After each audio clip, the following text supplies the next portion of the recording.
Well, the last I actually heard from my mother was when I received a letter from her in January of this year.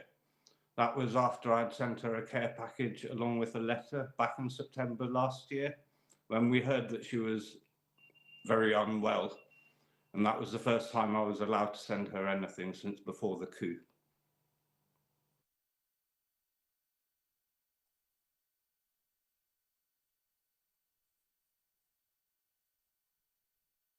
From the letter, I gather that the conditions she's been held under are pretty barbaric.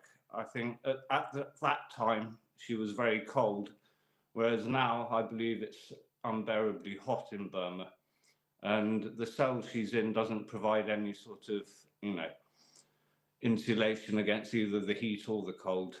So I also know that she's been suffering from ongoing dental problems, which is making eating extremely difficult.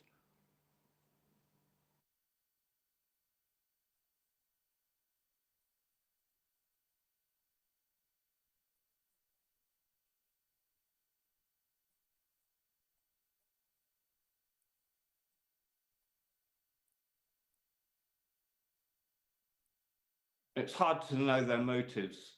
And as far as whether she's been moved or not, that's questionable as well. There's conflicting reports coming out. In the past, they have said that she's been moved to house arrest, and that has proved to be completely not the case. Her only house is the house that she has in Rangoon, and she's definitely not there.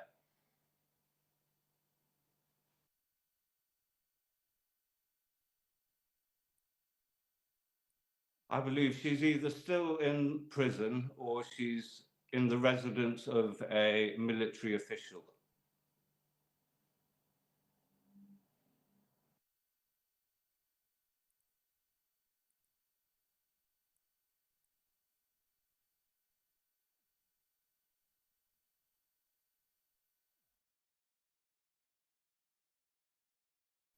Well, as the fighting is getting closer and closer, I think it serves the military's purpose for the resistance forces not to know where my mother is, so that they find it harder to target strikes against the military in Naypyidaw.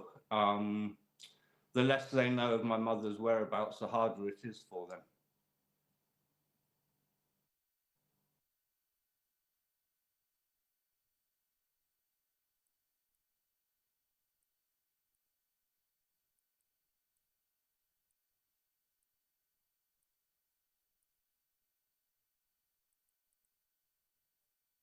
I'm afraid I don't have access to any more news than anybody else. What comes out of Burma is very, sporadic, and nobody really knows what's going on the ground, I think. But by all indications, the military are losing ground everywhere.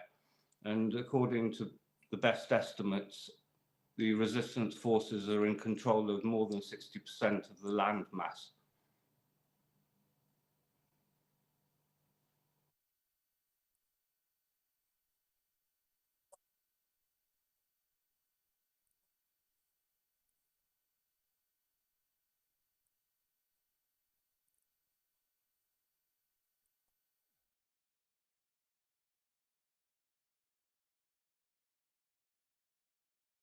No, she's not been allowed to meet with her legal counsel. I believe they've been trying to meet for some time and nothing has come of that. As far as I'm aware, she's not been able to see anybody outside of military personnel or prison personnel since last year at some point, I think was the last time she saw her lawyers.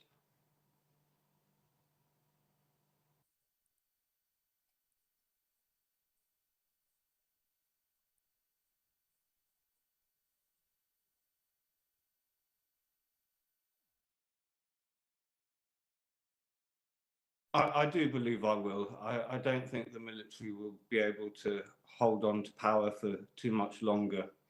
The situation in Burma is unsustainable. The economy, well, is broken. The health system is broken. There is no law and order in Burma at the moment. And if that is to be restored, then the military need to hand back power to a civilian government.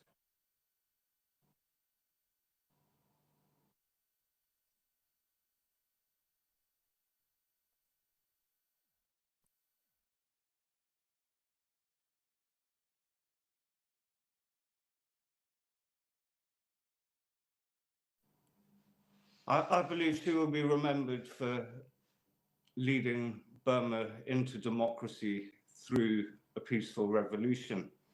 I know that that democracy was tenuous and it has now been broken by this military coup.